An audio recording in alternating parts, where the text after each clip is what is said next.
All right. Right. All right. How y'all doing? I'm Marcus Carey, and thanks. I feel like I'm in a support group, and I'm Marcus Carey. I'm a hacker. Hi, Marcus.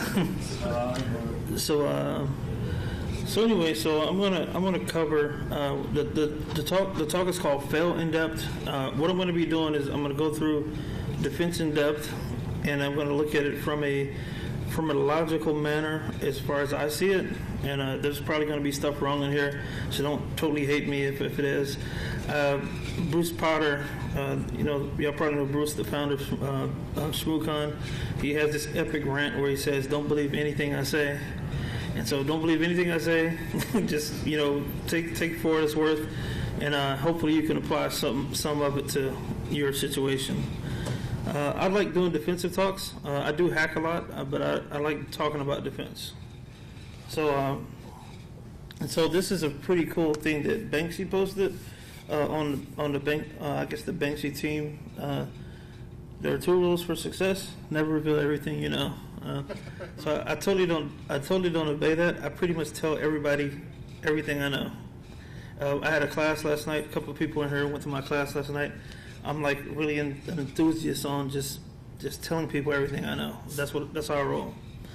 So every time I get a mic in front of me, I want to bust a freestyle like the Pope here, but I don't because cybersecurity is serious business, right? And so what I'm going to do here is I'm going to introduce myself, tell a little bit about myself. One of the things about public speaking is the first thing you must do is establish credibility. So I'm going to just go over how I came to what I am. So this is going to be people that attended my class last night. A little bit of rehash, so I'm trying to go through it real quick. So when I was 18 years old, I was a country boy. I'm country is all outdoors. I feel very comfortable here in South Carolina. This is a pretty country place. I love it. So I joined the U.S. Navy, and I became a crypto guy, cryptography. During that, I didn't know this when I went in because the recruiter couldn't tell me what I did. He didn't know anything about what CTs did. But I ended up essentially working for NSA for 8.5 years. During that time, I did some really cool stuff, set up some of the first, a lot of IDSs around Fort Meade, or, the NSA's network. I also did work at Defense Intelligence Agency. And one of the coolest places I worked at was at DC3. DC3 is the Defense Cybercrime Center. They do a lot of investigations. I taught a lot of people how to do investigations. Worked for CSC, big government contractor. And one of the funniest things I did, I worked at CMS in Baltimore. Baltimore, like the latest, that latest Die Hard where they had the fire cell thing and they had the Apple guy in it.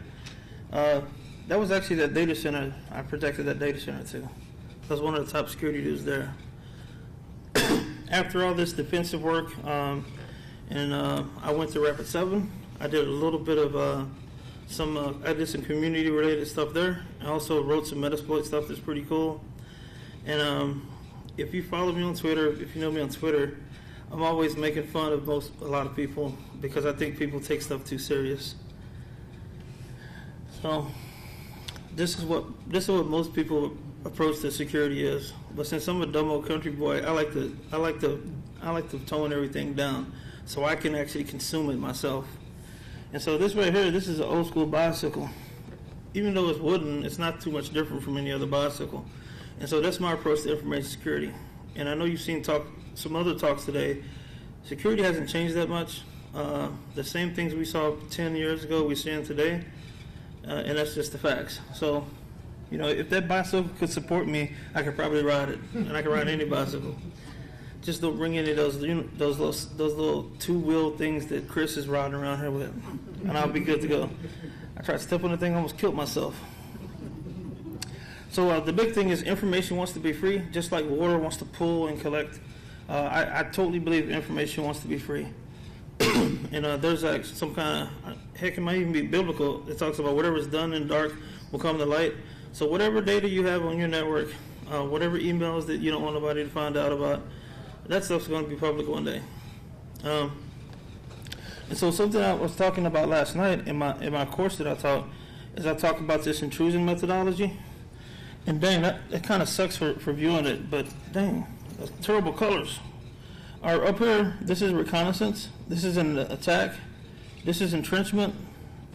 And over here is abuse. And this cycle continues throughout the organization. I'll be posting my slides so you'll probably be able to see a better view of this. But this whole intrusion methodology is a continuation, and it goes on all the time. So even when somebody gets to this entrenchment phase, they start recon there, and they launch more attacks and all that stuff. So this is the way I explain this. Also, and I'm an old school dude. I started my first hardcore internet networking with CCNA back in the day, Cisco Certified Network Associate or something like that. And so what CCNA built on is it built on the OSI model. And so what I'm going to do here is I'm going to unpack the OSI model and talk about attacks, because I don't see a lot of people talking about this, and this is how I'm going to do it. Let's talk about physical layer attacks, and physical being anything of that nature. And this is what people fail to do. So if you just look at the OSI model and walk through it, you can see what people fail to do. So first thing, like, is a network closet. Like, how many of you walk by network closets all day and see them wide open? I know I do. You know, so funny thing, I know this guy, let's call him Bob, that is empty network closet. Guy just went and plugged in Wi-Fi hotspot, and now he has free internet for in a corporate building. Funny enough, and nobody ever checked it. The closet is locked now, but the Wi-Fi still is running, and it's in there. It's probably going to run forever. So, yeah. The lock picking piece. I really love lock picking because it's practical applications. Funny thing about lock picking is my son. Some of you may know him. He's really good at software engineering. He's 20 now. He works for Rapid7. He moved to Belfast. But my son, I got him involved in lock picking when he was like 14 years old, and so he got really good at picking locks. So one night he was picking all these locks. He'd rather pick locks than do homework. So I was like, all right, cool. What I'm going to do? He was sitting in his room in his underwear picking locks. He loved locks, and so I was like, dang man, I got something for you. Follow me. So I locked him in our garage outside our house, and I told him, hey, you can pick your way back into the door, or you can walk outside to the street in the garage, and you can walk back around. The front door is open. so he stayed in the garage. 5 minutes later, he turned the lock and he walked back in. So I was like, wow, that's pretty cool. And he said, Dad, did you open it for me? I'm like, nope, I didn't. So he went on to do some pretty cool stuff. He's a programmer. He didn't go to college. He hated school. And he was in work for Rapid7 full-time since he was 17. So he's kind of a beast. So, but the lock picking piece from a physical aspect, that actually teaches us a lot. We have an office in Austin. I installed a cipher lock the other day, and the first thing I did was try to circumvent the lock. I ended up shimming the lock right after I installed it. And so for a normal person, normal people don't think that way. Normal people put a lock in place and they just go. So I was determined I'm going to circumvent this lock. So I ended up having to go back to Lowe's and buying some more parts. I bought this little thing to keep it from being easily shimmed. I bought a deadbolt because thinking like an attacker, that's part of what we do. And so fiber cuts, that's something we're never going to be able to, that happens all the time, especially back in the day. I remember that used to happen all the time. Network taps. People, like I said, that network closet that Bob put a Wi-Fi hotspot in, Bob could have put a network tap in there. Could have been stealing all the traffic. So, and here's a mandatory lock fail right here. Wow. Really? Yeah. So okay, let's go to the data link layer real quick. There's traffic sniffing that can happen at that. You can install a physical tap, and then you can start sniffing traffic. All the slides will be available too. So MAC spoofing, that's a popular technique, especially Wi-Fi and all that stuff. So these are things you have to think about and defend, right? And broadcast storm, you can easily disrupt the network by plugging in the switch, plugging in into two different things, that whole network's done, right? And you can jam frequencies as far as you can jam, you can intercept stuff. So there's all kind of things. And so what I like to do is I like to think about this in a logical manner. So these things are more, if somebody wants to disrupt you, these are the logical things that they could do at certain levels. Some of these things you can't even detect, until you walk into that network closet and like, dang, who put this bridge here, So this is my representation of a broadcast storm. What? Did I got the same slide again? Okay, cool. I have duplicates, forgive me. All right, so network layer attacks, there's like IP spoofing. You know what's cool about this? Like, has anybody ever did IP spoofing and all that stuff? The problem with spoofing IP source addresses is the traffic doesn't normally route back to you. But the cool thing is you can spoof a source IP address and you still can change something on an opposite network. Sometimes you don't even have to get the packet back. You can just send the traffic and off it goes, right? So there's things like that. There's routing manipulation. There's been several cases where all of a sudden all the traffic on the internet was getting routed through China or something like that. Pay no attention to the man behind the curtain. Nothing happened there. And there's ICMP related type attacks now. I heard somebody just release a new tool for ICMP tunnels and stuff. So these are the kind of things that can happen at that layer. And you go to transport layer attack. You can do SYN flooding, connect scanning, and some of these aren't attacks per se, but they're definitely tools and things that people fail to prevent and fail to pay attention to. And sometimes there's also possibly session hijacking. There are session layer attacks. So I said last night, it's funny. I like being controversial. So last night I was like, I don't believe session doesn't exist, right? And so somebody pointed out to me, hey, what about cookies and all that stuff? That keeps some kind of session state. I'm like, sure, I'll add it to my slides then.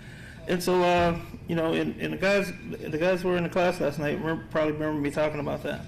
And also like token stealing. So I would say okay, those are session related, and perhaps people can do stuff at those levels, right? So what I'm saying here is, you see that when people think about security, I don't know if they're thinking about it in a logical methodology like this. And so what I'm trying to do here is just paint a picture like, boom, these are this is things that can happen at each level. Presentation layer attacks. So image rendering, right? There's a lot of people, if you guys do exploit dev, a lot of people are trying to shove big images, a bunch of crap and create some kind of overflow or something. That's what a lot of exploit devs do. That's what all this people do, fuzzing and all that stuff. And people are doing this in an automated fashion. There's Flash and things like that are presenting data, MP3 players and stuff like that are thing. And the only thing you can do really is, only thing you can do about that is patch, right? So everybody gets a patch for all that stuff. There's also application-specific stuff. Walking through the OSI model, continuing it. So you have Java-related stuff. That's another big thing. So basically that's just how computers work. I'm passing packets, passing data. Boom! It goes all the way up to Java, and you could exploit Java DNS reflection, which is interesting because the Java piece is usually on a client side. As far as a client side, a browsers or try to load some kind of Java. But then you have the DNS reflection attack, which usually servers sitting on the internet are susceptible to. But it's still an application level protocol. Slow errors, that affects web servers or whatnot, stuff like that, like DDoS type stuff. So the only thing you can do about those kind of things is you can just log all the things. And that's a lot of logs. Yeah, that's a lot of logs. So now that covers a little bit of ground here, because we're talking about, that's like the OSI model, right? And so for each one of those, and I'll offer a little bit of advice on each one of those things, but just looking through it plain and simple, what does security entail? Security kind of entails protecting, protecting all that stuff. So if you're just worried about, web app security, which it would be like an application layer, right? but you're not focusing on your network closet being totally open and people can sniff anything off your network anyway and steal everything, then you're failing. So we kind of get information security. What we do is we have squirrel dog versus squirrel syndrome, where every time a squirrel pop up, oh, it's new shiny thing. Let's look at that. But to have a comprehensive security program, you have to excel at all layers of the OSI model. So, speaking of that, this is my boy here, my boy Ed. He's the authority on all internet security right now. Everybody believes everything this guy says. So the funny thing about him is if you follow me, I do talk about validating personnel all the time. In validating personnel, people can be your weakest link from all kind of ways. It could be somebody that steals your secrets, but what if you have an operator in your SOC that absolutely, for lack of a better word, sucks? What if is that person an insider threat? This person is terrible at their job. I would consider that person a threat to my organization. So I think people need to start having a better way of evaluating those people, and that includes a lot of different things. That even includes stuff like social engineering. So what's funny about social engineering? I love all my social engineers out there that think that that's a full-time job. I don't think it's like a full-time job. I think we all can probably do something related to social engineering. And this is controversial because I know there's whole people dedicated to this kind of stuff. But the thing is, yes, you should definitely be social engineering your people. But again, you have a 7-layer OSI model that you need to be protecting as well. So don't get so focused on one simple thing, right? So I would say social engineer personnel, you have to have mechanisms in place to catch like the Edward Snowdens. And you also have to make sure that the people that are supposed to be applying patches are applying patches, right? What I see a lot in organizations is that there's no, you can do all the scanning, you can use Nessus all day, find some kind of problem, but unless you have a process in place to get that stuff remediated, it's never going to happen. I mean, I know in some situations you can find something a year ago and that still ain't patched now. You probably have something like that in your organization. What's that? Can I get an amen in the congregation? So anyway, everything's cyber here. So I found this gun in HEB local store in Texas, Cyber Squirt. It's a water. This is a water gun, man. But some organizations might buy that, thinking it's some kind of protection is going to give them. I want to shoot this at hackers that's on my network, right? Yeah. So and cats, right? Huh? Yeah. So one of the things I do talk about a lot is like validating the products. Just because it says it does something doesn't mean it's going to do it. So just because it says cyber squirt on here doesn't mean it's going to defend attackers. And but I see a lot of products with cool names that do stuff like that. So validate the products. You got to have some way to validate the products. And so I used to do a lot of bake sales when I was at that CMS place. I used to bake off. Whatever. I would bring 3 different vendors in, and we would test it and make sure that we could validate the controls and all that stuff. And 9 times out of 10, none of this stuff really worked. But they were all in the same product. They would have the Gartner certificate, Gartner Magic Quadrant, but it didn't work. I'm like, wow, dude, seriously? So not only the products, but you got to make sure that the process works as well. So does your information security program look anything like this diagram right here? It's complicated, other people can't figure it out. Yeah, but it's sad if the own organization can't figure it out. So the processes in many organizations is just not together.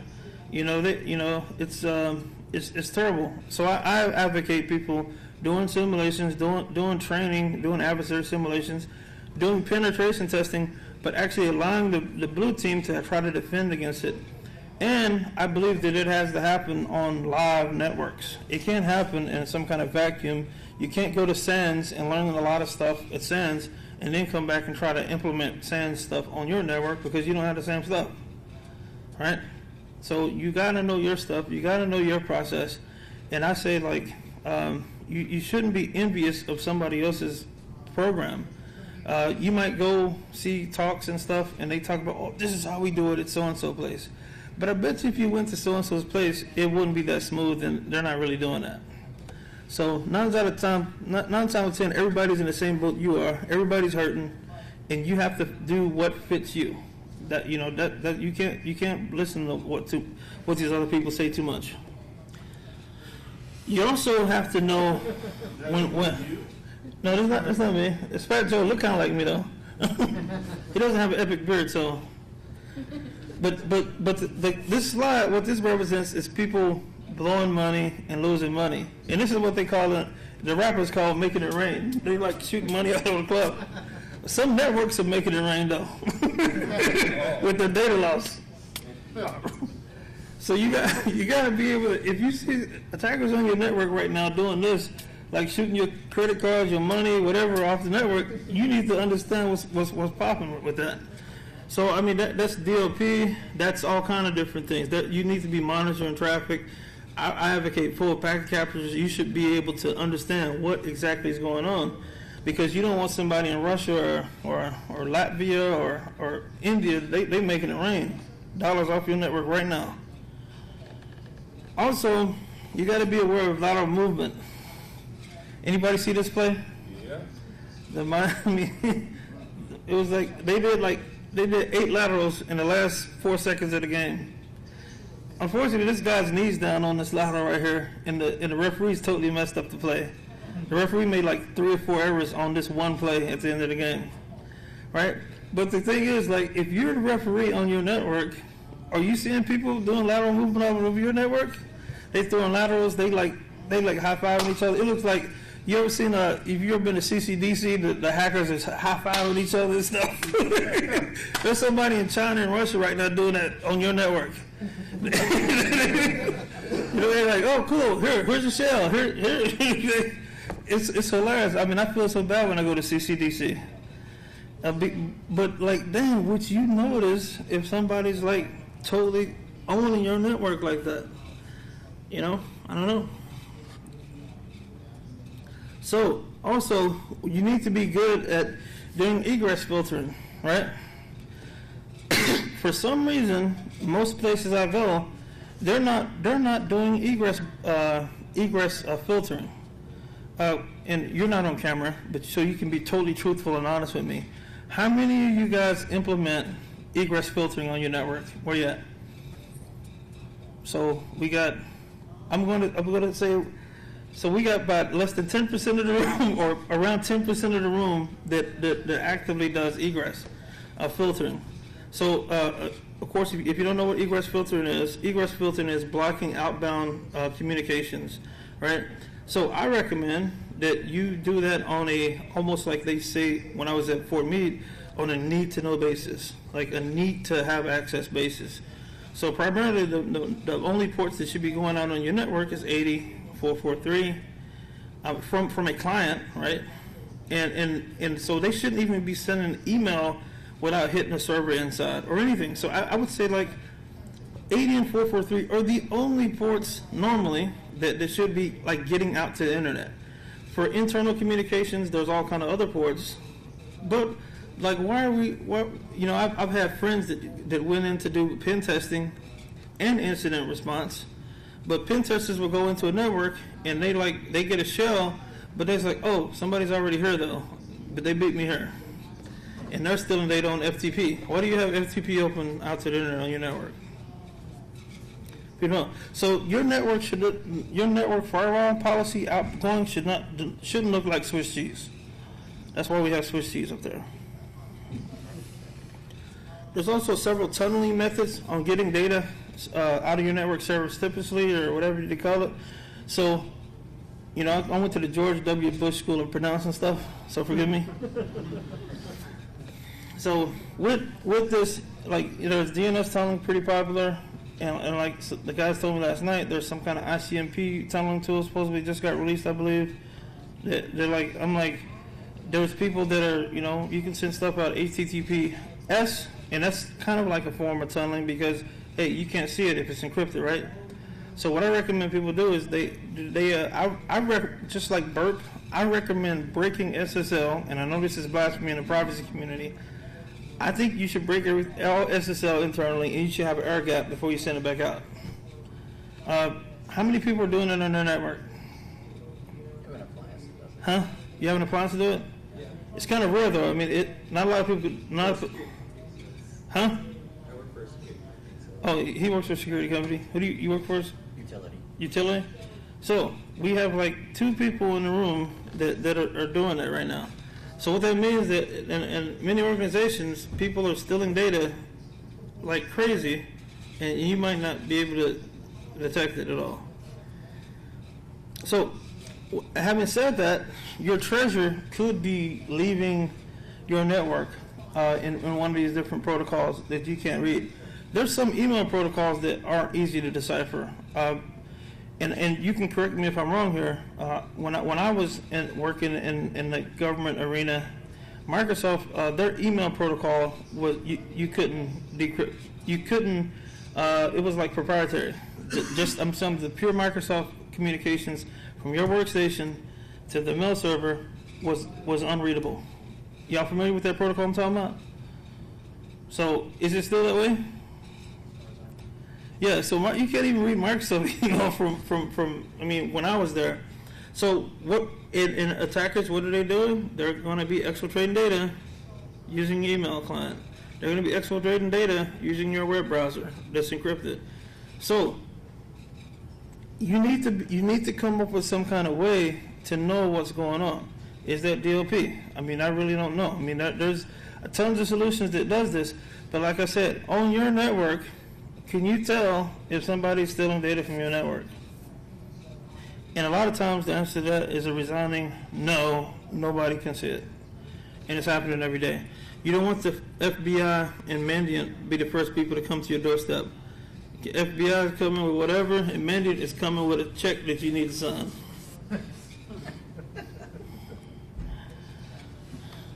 All right, so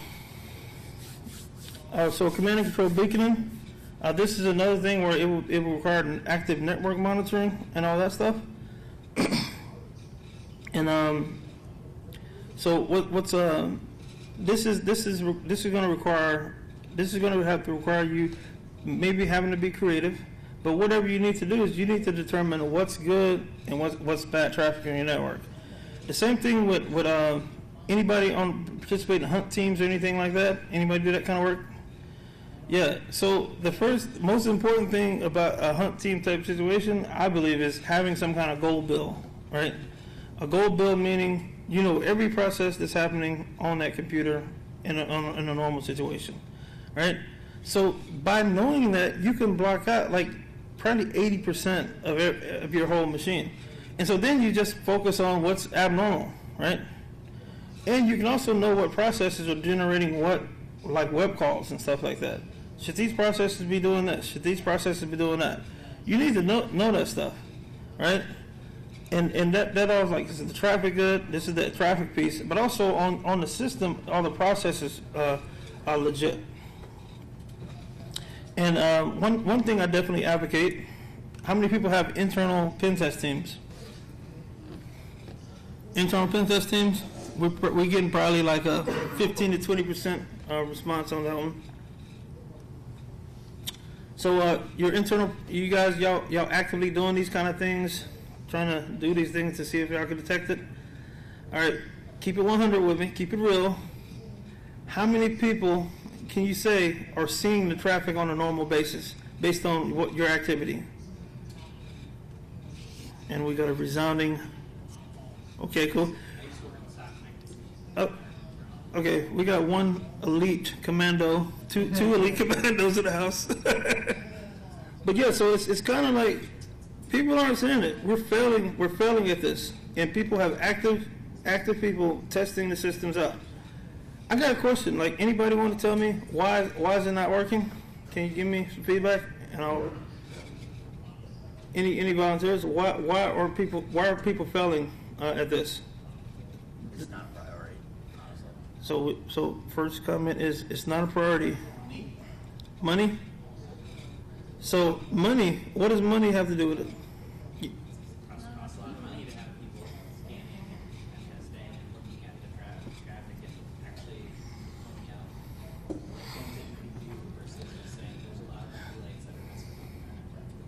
Yeah. So is it okay? So basically, that response was it's a money thing. People can't afford having pen testers do stuff, and they can't afford people responding to pen testers. It's too expensive.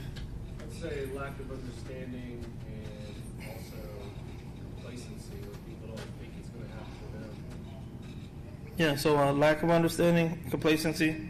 especially at the higher ups. All right. Cool. So I'm a seller, so I see things a little bit differently. But You a sailor? Huh? You're a sailor. Seller. You're Not a sailor, like- you a salesman? I thought I had a brother in the house. He's a seller. So like clients is that some of the stuff that you mentioned here is there's too much noise, right? So even if I'm sitting there looking at stuff, most of my clients can't tell good from bad. Okay. There's so much junk going on across the board. Clients bring in, so that's it. There's just too much noise. Isn't that what Target said? Oh, so he said that's what Target said. He's throwing Target under the bus, people. So he's saying there's too much noise. I'm saying like they don't know the difference between good traffic and bad traffic. What kind of stuff you sell? Dell Secure Works. Okay, cool. He's a seller for Dell Secure Works, people.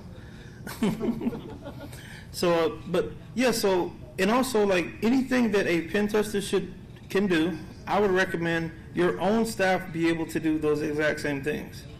Big picture is you can't afford some people are mandated to do external pen tests, but I would be able to own anything, whatever he can do, and I would put that stuff out of scope for the pen test. I would be able to do that, and you can definitely negotiate that. Be able to do anything they can do.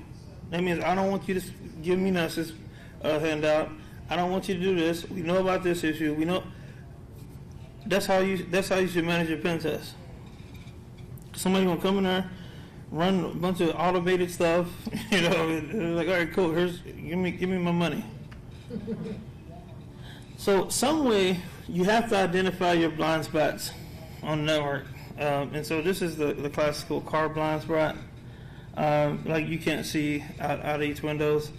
Like last night I was riding with DMZ. Y'all know DMZ? Y'all know DMZ car? Truck? He got an old school Volkswagen. I felt like I was like old school Scooby-Doo joint, right? I felt like I was on a safari in the Serengeti or something going through the streets of Charleston last night. And I don't know how he would see that car, because like it's funny, cause each car you get in, and this is what I talk about. Each car you get in, it has different blind spots, right? So I remember when I used to drive a minivan. I got 4 kids, so we had to get a minivan when the younger. But I got 2 out the house now. But every man hates getting that minivan, But I had to buckle in to get me a minivan. So I had to get me that little mirrors on the side of the minivan so I could see out. How many minivan driving men around here? Sucks, don't it, bro?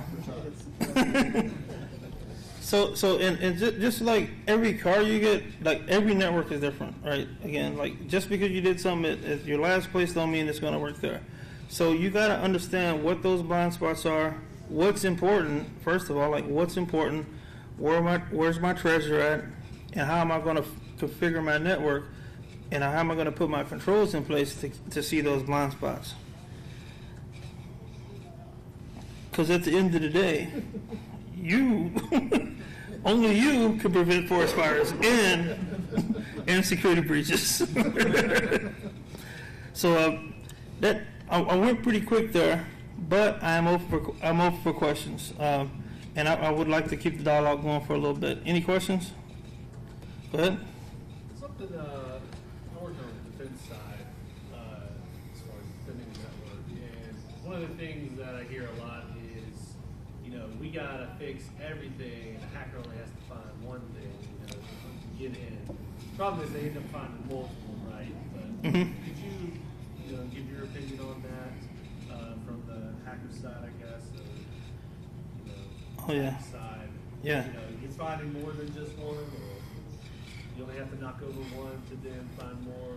Yeah. So what you find from an attacker perspective is, and so the question was, or the statement was, when dealing with red team versus blue team, what you run into a lot. Is this my phone? Hold on. 1 second. I'm being rude as a mother here. Sorry about that. All right. So So you have this whole blue team versus red team or attacker. Attacker has to be right one time. A blue team member has to be right all the time, right? So there's always multiple ways to get in, for sure.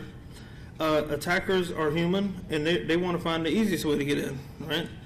And so the first way they're in, they're not going to spend too much more effort. They'll spend more time on doing their back doors, setting up all that stuff, and I call it the system administration piece of an pen test, where you make sure you get as many systems as you can, as many creds as you can, and all that stuff. So they're spending more time on that, and that's what's important. I remember when I first got my show, the guy who taught me a lot about hacking stuff was Johnny Long. He's a good friend of mine. And so I remember back in the day, I used to get real excited when I got a shell. And he used to like slap me like, hey, dude, who cares about that? There's so much more stuff to do and all that stuff. It kind of reminded me of, so the answer is, attacker only cares about one thing, and then he's trying to entrench himself on the system. So attackers don't get excited on how many different ways they can get into the network. That's something they would probably do after. That's something they can do after the fact, and I would call that more entrenchment. So, yeah, from a blue team perspective, and when I went through the OSI model, it's like, dang, there's so many different ways that I could get on the network. If you know, and so what's important about pen testing and having an internal pen test team is the insider threat are going to be able to attack all these different levels up to like, when I was at Fort Meade, dude, it was the craziest thing ever. What's up, brother? How you doing? Secretary? I'll take that and put it on reserve here. Okay. Thanks. So the craziest thing when I got to Fort Meade, it was the most insecure place I've ever seen in my life. It was crazy because military bases are really, really secure. And we're talking around before 9/11, around 1998. Because like Navy was so serious about security. Navy had some epic security failures. Navy had some epic, like, we were turning over. We had sailors that were selling data to the Russians and all that stuff. All right, so I was like paranoid when I got to Fort Meade. It was hilarious. And I know some of you Fort Meade guys are going to be watching this, so I love you guys still. But it's a lot tighter now. When I first got there, anybody in the world could walk up to Fort Meade and walk into NSA's lobby. And I was like, oh my God, right? That tripped me out, because in a Navy base, you'd be shot by Marines if you tried to walk up to the dang location. So, and the reason why I'm saying, so basically all that, and I see this cropping up again. I think people totally ignore all the physical. People tend to. There's a very big importance when it comes to doing all the lower level stuff up to the network, the physical and the data links layer stuff. It's really important because most pen tests are either are skewed one way or the other, right? There's typically not any Chinese people that are going to be doing physical pen tests. Like, they're not going to be walking up to anything. They're doing everything. They're fishing. They're doing all that stuff. And at the same time, sometimes I think the physical people that do physical pen tests, I think they go over the top, on what they do. They're doing ridiculous stuff, right? And so there needs to be some kind of balance. But I would say all the physical stuff, and even all the network stuff, your own in-house people should be doing that, whether you call them pen testers or not. And so they should, and don't be thinking too dang exotic. Look for the low-hanging fruit. Do it. Like I put a new lock in, I broke into the lock, and like, okay, cool, I should go get a deadbolt, because if I'm going overnight, at least, somebody can still kick in the door, but at least they have to kick in the door. Or if I could shim it, it took me, like, seriously, I was like, okay, cool, the lock's installed, shim it, I'm in. I was like depressed, you put a new lock in. And so like, all right, cool, what can I do to make this a little bit harder? And I think that's what security is about. How can I make it a little bit harder and detect when they get in? And that's what we got to do. I know it was kind of long, but yeah. Any other questions, comments? I'm not going to hold you here any longer. I'm a quick meeting guy. I love it. If I get an hour meeting, I'll get it over in 30 minutes. I'm good all day. All right, so that's it. I appreciate you coming. Nice to meet some of you in person. I know a lot of people online and all that stuff. Thanks for coming to the talk. Appreciate you. Thanks.